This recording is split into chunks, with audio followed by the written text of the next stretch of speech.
आप देख रहे हैं फतेहपुर हलचल न्यूज चैनल। मैं हूं रमेश मोहन शुक्ला। मुझे विश्वास है आपका दिन अब तक का शुभ रहा होगा। आप स्वस्थ होंगे, सानंद होंगे और प्रसन्न होंगे। साथियों, 2-3 दिनों से इस देश में 2 महत्वपूर्ण मुद्दे छाए हुए हैं, जिनकी सोशल मीडिया से लेकर गोदी media, print media, electronic media सब में खूब चर्चा हो रही है। लेकिन किस तरह से हो रही है ये आप सब लोग देख रहे हैं। मतलब पहली बार आभास हो रहा है कि इस देश के संवैधानिक संस्थान, इस देश की जिम्मेदार राष्ट्रीय मीडिया किस तरह से राष्ट्रीय महत्व के मुद्दों को अपने अपने हिसाब से व्याख्यायित कर रही है।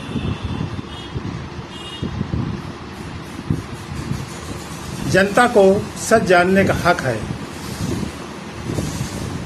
हमारे संविधान निर्माताओं ने जिस समय विधायिका, कार्यपालिका और न्यायपालिका को एक दूसरे से संबद्ध करते हुए बांध कर रखा था, वहीं चौथे स्तंभ के रूप में भारत की मीडिया को एकदम आज़ाद कर रखा था।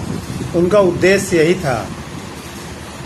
शायद ये तीनों जो भी गलत करें उसको बताने का काम मीडिया निर्भीकता से और निष्पक्षता से करेगी, ताकि देशवासियों को असली सच जानने का उनका के अधिकार को की पूर्ति हो सके। दुर्भाग्य से शायद आज ऐसा कुछ नहीं हो रहा। मीडिया के वो समूह जिनका एक बहुत बड़े दर्शक वर्ग पर कब्जा भी है और उनको सरकारी मदद भी खूब मिलती है। पता नहीं वो मदद मिलने के भय से, मदद मिलने के लालच से या अन्य किसी भय से वो सच नहीं दिखा पा रहे हैं जो सच जनता को दिखाना चाहिए।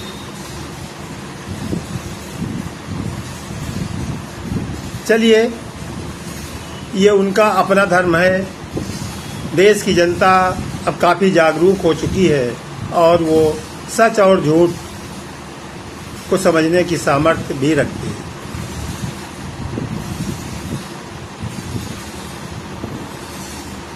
पहला मुद्दा जो विश्व राजनीति के केंद्र में है वो है ट्रंप का टैरिफ।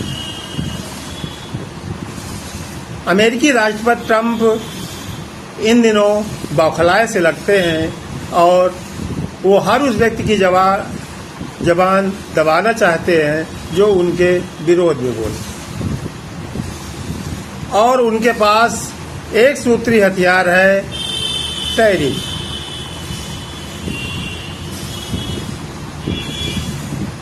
भारत द्वारा अपनी जरूरतों का कच्चा तेल रूस से आयात करने के मुद्दे से बौखलाए हुए ट्रंप, हालांकि उसके पीछे और बहुत सारे कारण हैं, ट्रंप ने भारत पर पहले 25% का टैरिफ लगाया और उसके बाद फिर से अतिरिक्त 25% का टैरिफ लगा दिया, जिसके आदेश भी अमेरिकी राष्ट्रपति ट्रंप द्वारा निर्गत किए जा चुके।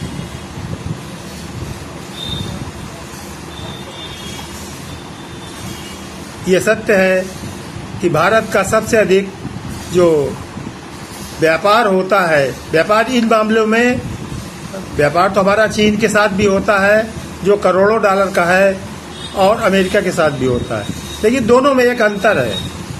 हम चाइना से माल खरीदते ज़्यादा हैं और उसको बेचते कम हैं, जबकि अमेरिका को हम माल बेचते ज़्यादा हैं और उससे खरीदते कम हैं।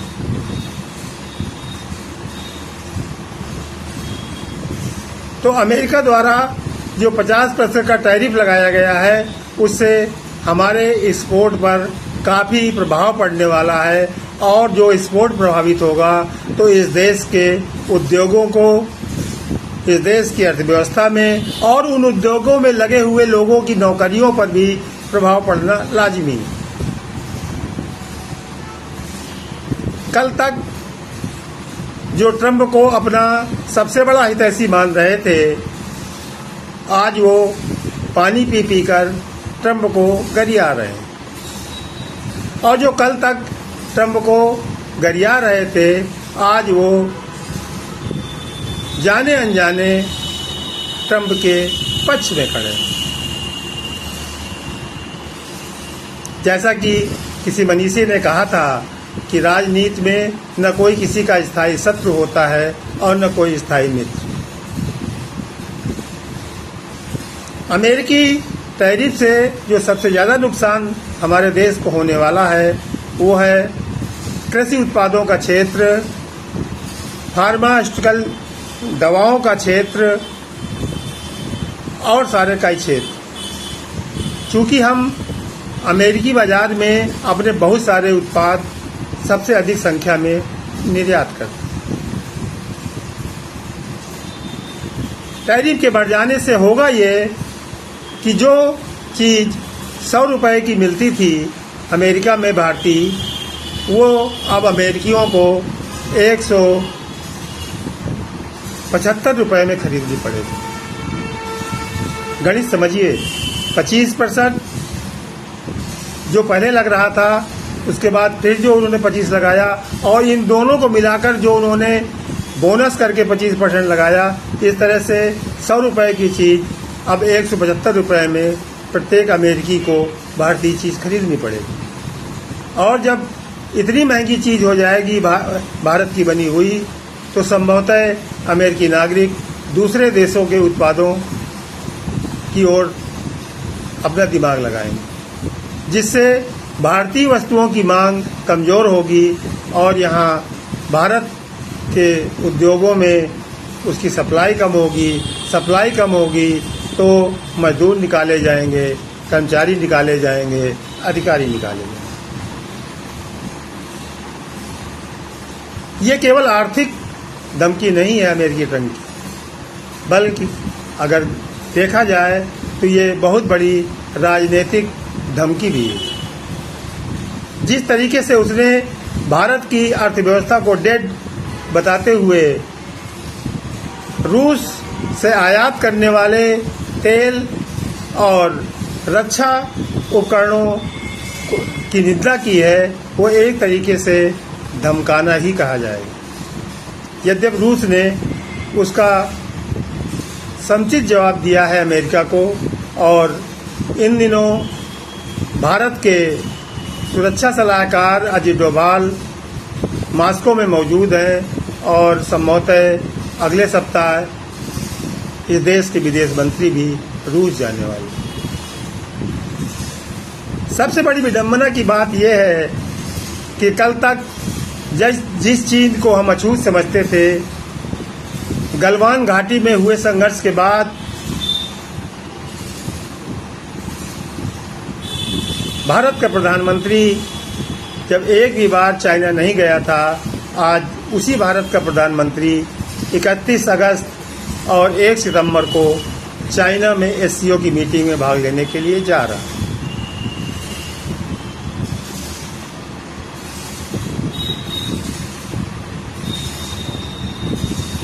यह समस्या किसी एक दल की नहीं, केवल सरकार की नहीं, बल्कि संपूर्ण देशवासियों की, और इसका समाधान भी हम सभी को मिलकर ही निकालना होगा।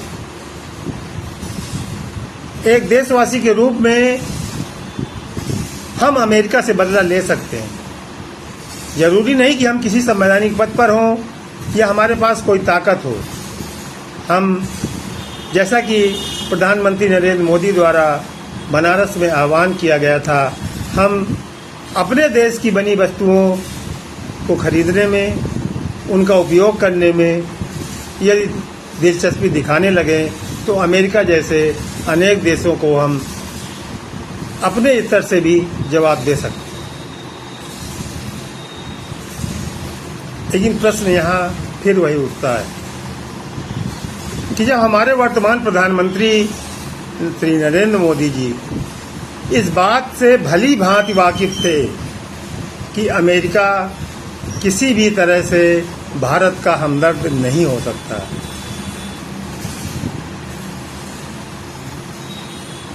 क्या उनको ये नहीं मालूम था कि 1998 में जब पंडित अटल बिहारी वाजपेयी की सरकार भारत में थी और उनके द्वारा जो पोखरण 2 का बम विस्फोट किया गया और उसके बाद किस तरह से अमेरिका ने बौखला करके ढेर सारे प्रतिबंध भारत पर लगा दिए। ये तो अटल बिहारी वाजपेयी थे जिन्होंने अमेरिका को 2 टूक कहा था कि तुम चाहे जितने प्रतिबंध लगा लो, मेरा देश 1 अरब लोगों का देश है, यदि मैं उनसे 1-1 रुपए का भी सहयोग मांगूंगा तो तुम्हारे सारे प्रतिबंधों को झेल जाऊंगा। 1971 में इसी अमेरिका ने जब हमारा पाकिस्तान के साथ युद्ध छिड़ा हुआ था तो अमेरिका ने 7वां बेड़ा भेजने की धमकी तत्कालीन प्रधानमंत्री इंदिरा गांधी को भी दी और उस समय तो ट्रंप से 10 गुना अधिक ताकतवर अमेरिका का राष्ट्रपति निक्सन था और उस निक्सन को इंदिरा गांधी ने कड़ा प्रत्युत्तर देते हुए कहा कि तुम हमारे मित्र हो सकते हो, हमारे मालिक नहीं। आज यही अपेक्षा यह देश अपने प्रधानमंत्री से कर रहा है और उसको करना भी चाहिए। कल जिस तरीके से एक सेमिनार में भारत के प्रधानमंत्री ने जिस दीनता के साथ ये कहा कि मैं अपने देश के किसानों, बुनकरों, मछुआरों के साथ समझौता नहीं कर सकता उनके हितों पर, यह जानते हुए भी कि इससे मेरा व्यक्तिगत बहुत नुकसान हो सकता है। ये बात देशवासियों की समझ से परे है कि अमेरिका भारत के प्रधानमंत्री का व्यक्तिगत हित क्या कर सकता है। कौन से ऐसे वो कारण है जो जिनकी ओर प्रधानमंत्री नरेंद्र मोदी इंगित करना चाह रहे हैं। ये भी एक यक्ष प्रश्न है। साथियों, अब हम चलते हैं दूसरे सबसे बड़े चर्चित मुद्दे की ओर। कल इस देश के नेता प्रतिपक्ष और कांग्रेस के सांसद राहुल गांधी ने एक प्रेस कॉन्फ्रेंस करके चुनाव आयोग द्वारा वोटर लिस्टों में बरती गई अनियमितताओं का जो खुलासा उदाहरण सहित किया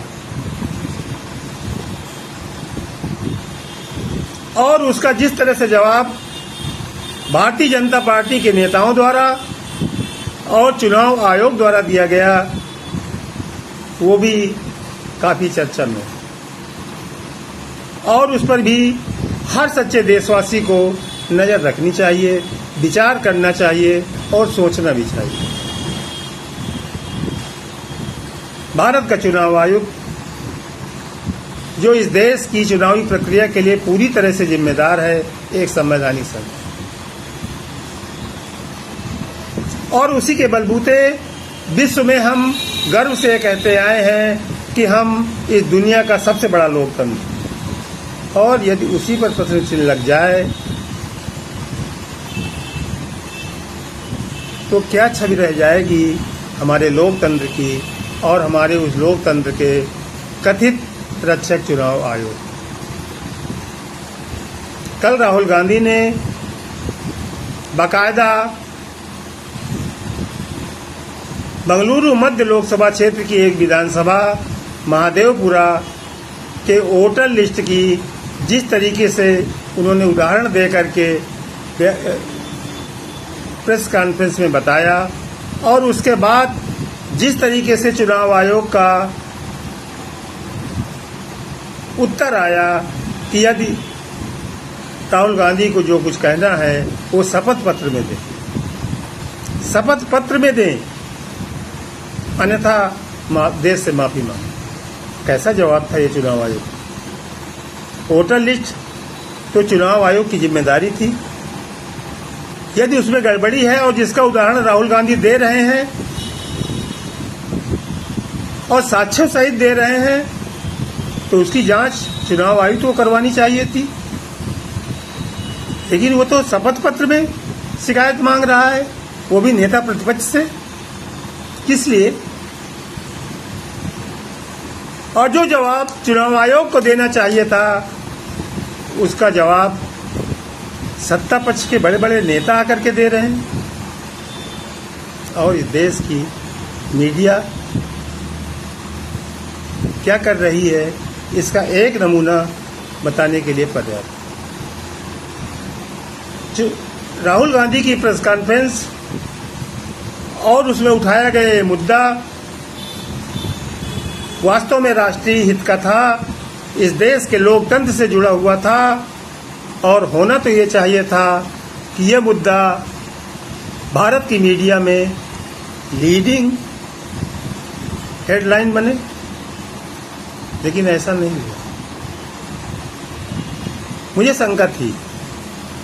कल ही दिल्ली से मेरे एक वरिष्ठ पत्रकार साथी का मुझको फोन आया, जिन्होंने बताया कि भाजपा की बड़े बड़े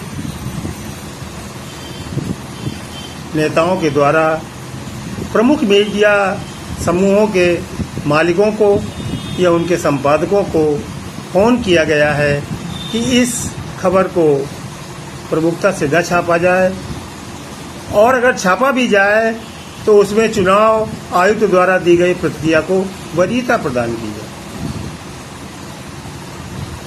उनकी कही हुई बात की सच्चाई को जानने के लिए आज मैंने इस देश के 10 से 12 अखबार खरीदे।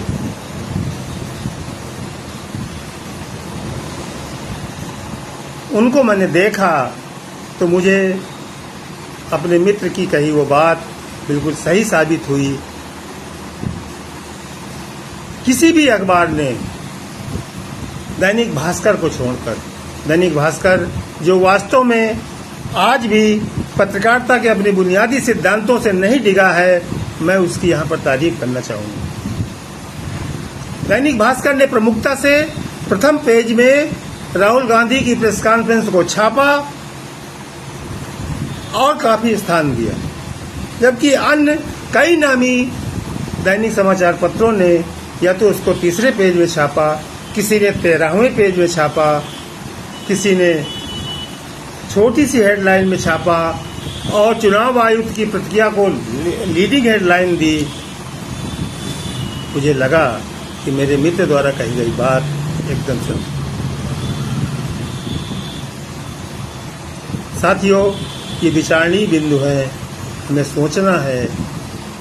एक छोटी सी बात मैं बिहार SIR के ऊपर भी करना चाहता हूँ, जहाँ पर चुनाव आयोग ने 65 लाख से ज़्यादा मतदाताओं के नाम विभिन्न कारणों से हटाने का निर्णय लिया। ये चुनाव आयोग का वैधानिक दायित्व है, ये उसकी जिम्मेदारी भी है कि जो अवैध मतदाता हैं उनको वोटर लिस्टों से पृथक कर दिया जाए। इस पे कोई टिप्पणी नहीं।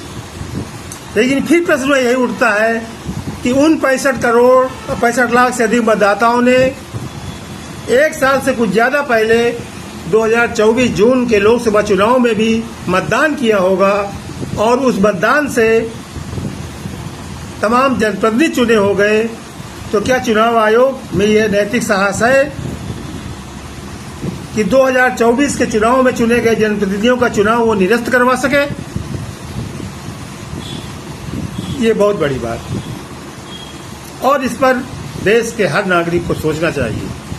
यदि 2024 जून के चुनाव में वो वोटर लिस्ट वैध थे तो अब क्यों नहीं है, और यदि वास्तव में वो अवैध थे तो उनके द्वारा चुने हुए जनप्रतिनिधि वैध कैसे हैं? साथियों, जीना मरना ये एक प्रतिदिन की दिनचर्या है। न जीवन अपने हाथ में है और न मरना अपने हाथ। लेकिन इस देश के एक नागरिक होने के नाते इस देश में की बुनियादी सिद्धांतों को बचाने की जिम्मेदारी हम सब की होनी चाहिए। हम सबको लेनी चाहिए। हम सबको सोचना चाहिए कि इस देश में हो क्या रहा। तभी हम सच्चे मायने में अपने को भारतीय कहलाने के योग्य होंगे। अन्यथा तो महर्षि चार्वाक का नियम तो है ही है, यावत जीवम सुखम जीवम घृतम गृहीत्वा घृतम पिबेत। आज की वीडियो यहीं समाप्त कर रहा हूँ, ज़्यादा लंबी हो गई है। आपका इतनी देर तक बने रहना के लिए आपको बार बार धन्यवाद, साधुवाद। यदि आप कुछ कहना चाहते हैं, अपने विचार व्यक्त करना चाहते हैं तो कमेंट के माध्यम से अवश्य करें, आपका स्वागत होगा। जय हिंद, जय भारत।